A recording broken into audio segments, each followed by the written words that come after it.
ఖైరతాబాద్ కాంగ్రెస్ లో మొదలైన పంచాయతీకి సంబంధించి అప్డేట్ మా ప్రతినిధి రాజు అందిస్తారు. రాజు చెప్పండి, ఖైరతాబాద్ ఉప ఎన్నిక వస్తే గనక మాజీ కార్పొరేట్ పేరు తెర మీదకి వస్తోంది.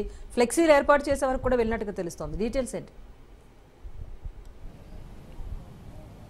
ఎస్ రాజేశ్వరి, ఖైరతాబాద్ కాంగ్రెస్లో మరోసారి ఇటు ప్రధానంగా ఇటు కార్యకర్తలు నాయకుల మధ్యలో స్పష్టంగా మనకు ఇక్కడ ఒక గ్యాప్ వచ్చిందని స్పష్టంగా కనిపిస్తూ ఉంది. ఎందుకంటే ఇప్పటికే ఇటు కాంగ్రెస్ పార్టీలో గెలిచి ఇటు కాంగ్రెస్ పార్టీలో అభ్యర్థిని ఓడించి బీఆర్ఎస్ పార్టీ తరఫున ఎమ్మెల్యే గెలిచినటువంటి దానం నాగేందర్ కాంగ్రెస్ పార్టీలో చేరడం జరిగింది. ప్రస్తుతం ఆయన ఇప్పటికైతే 10 మంది ఎమ్మెల్యేలు పార్టీ మారారో బీఆర్ఎస్ పార్టీ నుంచి కాంగ్రెస్ పార్టీలకు. ఇప్పటికి బీఆర్ఎస్ పార్టీ న్యాయ పోరాటం చేస్తూ ఉంది. ఈ నేపథ్యంలోనే కాంగ్రెస్ పార్టీ అంటే ఇటు కాంగ్రెస్ పార్టీలోకి వెళ్ళిన వారు ఎవరైతే ఉన్నారో దానం నాగేందర్ ఆయన ఖచ్చితంగా ఆయన అనర్హత వేటు ఆయనపై పడబోతుందని చెప్పేసి కూడా ఇప్పటికే ఖైరతాబాద్కు సంబంధించి నేతలు లెక్కలు వేసుకుంటున్న పరిస్థితి కనిపిస్తూ ఉంది. తాజాగా అక్కడ ఉప ఎన్నిక తథ్యం అని చెప్పేసి కూడా ఖైరతాబాద్ నియోజకవర్గానికి సంబంధించినటువంటి నాయకులు నేతలు అటు కింది స్థాయి కార్యకర్తలు కూడా ఇటు మాట్లాడుకుంటున్న పరిస్థితి కనిపిస్తూ ఉంది. ఈ నేపథ్యంలోనే ఖైరతాబాద్ ఉప ఎన్నిక అనివార్యం అవుతుంది. ఖచ్చితంగా ఉప ఎన్నిక అనివార్యమైతే అక్కడ పార్టీని నమ్ముకొని 30 సంవత్సరాలుగా పార్టీ కోసం కష్టపడుతున్నటువంటి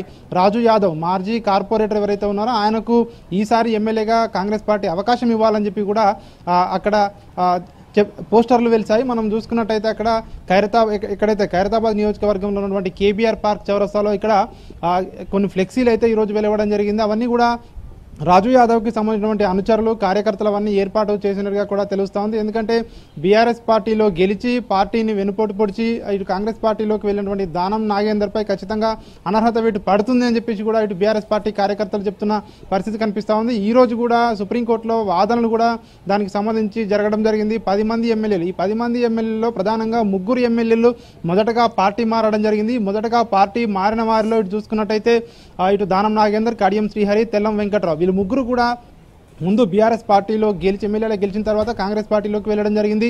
ఆ తర్వాత ఒక్కొక్కరుగా మిగతా 7 మంది కూడా ఇటు కాంగ్రెస్ పార్టీ కండువా కప్పుకోవడం జరిగింది. మొత్తం 10 మంది ఎమ్మెల్యేలపై అనర్హత వేటు వేయాలని చెప్పి ఇటు బీఆర్ఎస్ పార్టీ వర్కింగ్ ప్రెసిడెంట్ అదేవిధంగా బీఆర్ఎస్ పార్టీ కూడా ఇటు న్యాయ పోరాటం చేస్తూ ఉంది. సుప్రీంకోర్టులో ఈ రోజు కూడా విచారణకు వచ్చినటువంటి ఈ కేసు ఏప్రిల్ మొదటి వారానికి వాయిదా పడడం జరిగింది.